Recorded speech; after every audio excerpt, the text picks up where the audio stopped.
சென்னை ராஜீவ்காந்தி மருத்துவமனை உட்பட அரசு மருத்துவமனைகளில் நிலவும் சுகாதார சீர்கேடுகளை போர்க்கால அடிப்படையில் அரசு சரி செய்ய இபிஎஸ் வலியுறுத்தியுள்ளார். மருத்துவ பணியாளர்கள் பற்றாக்குறையால் நோயாளிகள் அவதிப்படுவதாக குறிப்பிட்ட அவர், இதற்கு தீர்வு காணும் வகையில் சுகாதாரத்துறையில் உள்ள காலி பணியிடங்களை உடனடியாக நிரப்பும்படி கேட்டுக்கொண்டார். கவிதாவுக்கு ஜாமீன் வழங்கியது குறித்த கருத்துக்காக சுப்ரீம் கோர்ட்டிடம் தெலுங்கானா முதல்வர் ரேவந்த் ரெட்டி மன்னிப்பு கேட்டுள்ளார். இந்திய நீதித்துறை மீது தாம் மிகுந்த மரியாதை நம்பிக்கை வைத்திருப்பதாக அவர் கூறியுள்ளார். முன்னதாக ஏஏபியின் சிசோடியாவுக்கு 15 மாதம் கழித்து ஜாமீன் வழங்கப்பட்ட நிலையில் கவிதாவுக்கு 5 மாதத்தில் வழங்கப்பட்டதாக ரெட்டி கூறியதற்கு சுப்ரீம் கோர்ட் கடும் அதிருப்தி தெரிவித்திருந்தது.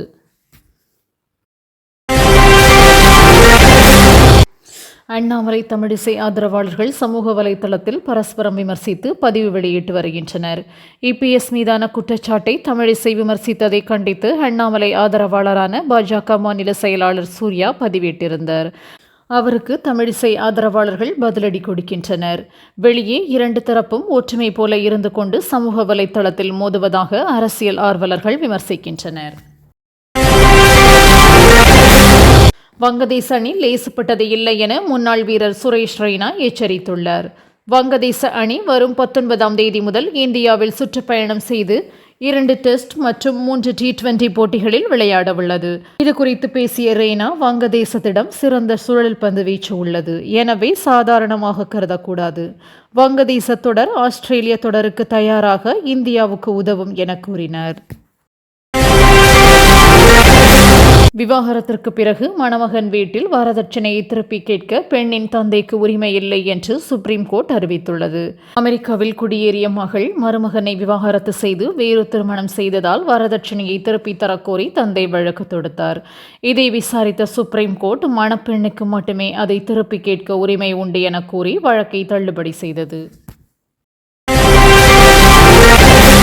தனியார் கம்பெனிகளிடம் பிச்சை எடுத்து கார் ரேஸ் நடத்த வேண்டிய அவசியம் என்ன என்று அதிமுக கேள்வி எழுப்பியுள்ளது. அக்கட்சியின் மூத்த தலைவர் ஜெயக்குமார் வீடியோவுடன் வெளியிட்ட பதிவில், தனியார் கம்பெனிகளின் ஸ்பான்சரில் ரேஸ் நடப்பதாக உதயநிதி சப்பை கட்டுவதாக சாடியுள்ளார். அந்நிறுவனங்கள் ஏழை பிள்ளைகள் விளையாடும் விளையாட்டுக்கு நிதியுதவி அளிக்காதா? இந்த ரேஸால் என்ன பயன் என கேள்வி எழுப்பியுள்ளார். தமிழகத்தில் அரிசி விலை வரலாறு காணாத உயர்வு கண்டிருப்பதாக டாக்டர் ராமதாஸ் குற்றம் சாட்டியுள்ளார். அரிசி விலை உயர்வால் ஏழை மக்கள் கடுமையாக பாதிக்கப்பட்டுள்ளதாகவும் இதை கட்டுப்படுத்த அரசு நடவடிக்கை எடுக்கவில்லை என்றும் அவர் சாடியுள்ளார். அரசின் போக்கு மக்கள் மீது அக்கறை இல்லை என்பதை காட்டுகிறது. அரிசிக்கு பிற மாநிலத்தை நம்பியிருக்கக்கூடாது என்றும் அவர் வலியுறுத்தியுள்ளார். சான் பிரான்சிஸ்கோ சென்ற முதல் நாளிலேயே நம்பிக்கை அளிக்கும் வகையில் முதலீடுகள் கிடைத்துள்ளதாக முதல்வர் ஸ்டாலின் நெகிழ்ந்துள்ளார். 4100 வேலைவாய்ப்புகள் கிடைக்கும் வகையில் ரூபாய் 900 கோடி மதிப்பிலான முதலீடுகளை ஈர்த்துள்ளதாகவும் $1 டிரில்லியன் பொருளாதாரத்தை நோக்கிய பயணத்தை முன்னெடுத்து செல்வதாகவும் உறுதி தெரிவித்தார். மேலும் முதலீட்டை ஈர்க்கும் வேகம் தீவிரப்படுத்தப்படும் என்றும் எக்ஸ் பதிவில் கூறியுள்ளார். அதிமுக மாவட்ட செயலாளர்கள் மீது இபிஎஸ் கடும் அதிருப்தியில் உள்ளதாக கூறப்படுகிறது. பாஜக பொதுக்கூட்டத்தில் இபிஎஸ் குறித்து அண்ணாமலை மிக மோசமாக விமர்சித்திருந்தார். இது தமிழக அரசியல் வட்டாரத்தில் சலசலப்பை ஏற்படுத்தியது. ஆனால் இதற்கு அதிமுக தலைவர்கள் அதிகம் எதிர்வினையாற்றவில்லை.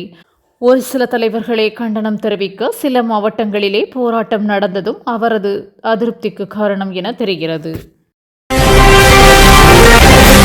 நடிகைகளுக்கு மட்டுமல்ல, நடிகர்களுக்கும் பாதுகாப்பு அளிக்க வேண்டும் என்று நடிகர் RK சுரேஷ் வலியுறுத்தியுள்ளார். ஹேமா கமிட்டி அறிக்கை குறித்து பேசிய அவர், திரைத்துறையில் அட்ஜஸ்ட்மெண்ட் கேட்டால் சிலர் ஒப்புக்கொண்டு ஒத்துழைக்கிறார்கள், அதையே பின்னர் குற்றச்சாட்டாக கூறுகிறார்கள். நடிகர்கள் பல ஆண்டுகள் கஷ்டப்பட்டு உருவாக்கிய நல்ல பெயரை கெடுக்க சிலர் பொய் புகாரும் அளிக்கின்றனர் என கூறியுள்ளார்.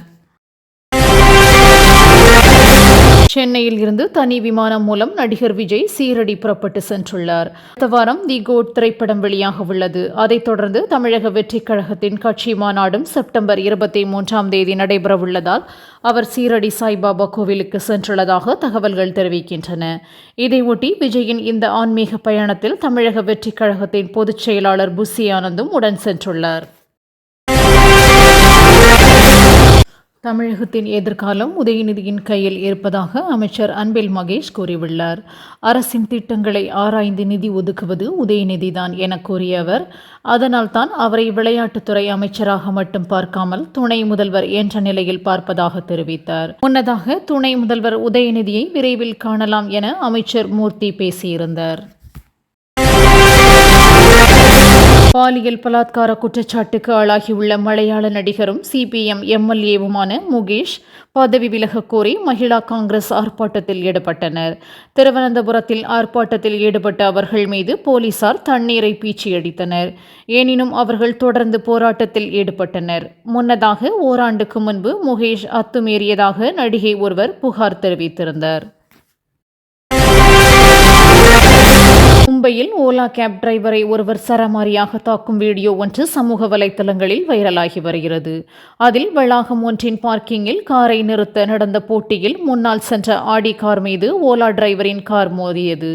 உடனே ஆடி காரில் இருந்து இறங்கிய நபர் ஓலா டிரைவரை சரமாரியாக தாக்குகிறார். இதில் ஓலா டிரைவர் சிறிது நேரம் மூச்சு பேச்சின்றி கிடக்கும் காட்சிகள் காண்போரை பதைப்பதைக்க வைத்துள்ளது. பாகிஸ்தானுடன் நடத்தப்பட்ட தடையற்ற பேச்சுவார்த்தை சகாப்தம் முடிவுக்கு வந்துவிட்டதாக வெளியுறவுத்துறை அமைச்சர் ஜெய்சங்கர் தெரிவித்துள்ளார். டெல்லி புத்தக வெளியீட்டு விழாவில் பேசிய அவர், ஒவ்வொரு வினைக்கும் எதிர்வினை உண்டு, இந்தியா ஒன்றும் செயலற்ற நாடு கிடையாது என்றார். பாகிஸ்தான் நேர்மறையாக அல்லது எதிர்மறையாக என எப்படி செயல்பட்டாலும் அதே வழியில் இந்தியா நடந்து கொள்ளும் என்றும் தெரிவித்தார். உலக பொருளாதாரம் என்ற ரயிலில் இந்தியா ஒரு பெட்டி அல்ல, மிகப்பெரிய வளர்ச்சிக்கான என்ஜின் என முகேஷ் அம்பானி தெரிவித்துள்ளார்.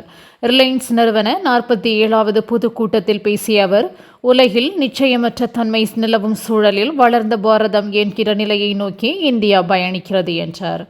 மேலும் 2027 மிகப்பெரிய வளர்ச்சியடைந்த நாடாக இந்தியா திகழும் எனவும் அவர் நம்பிக்கை தெரிவித்துள்ளார்.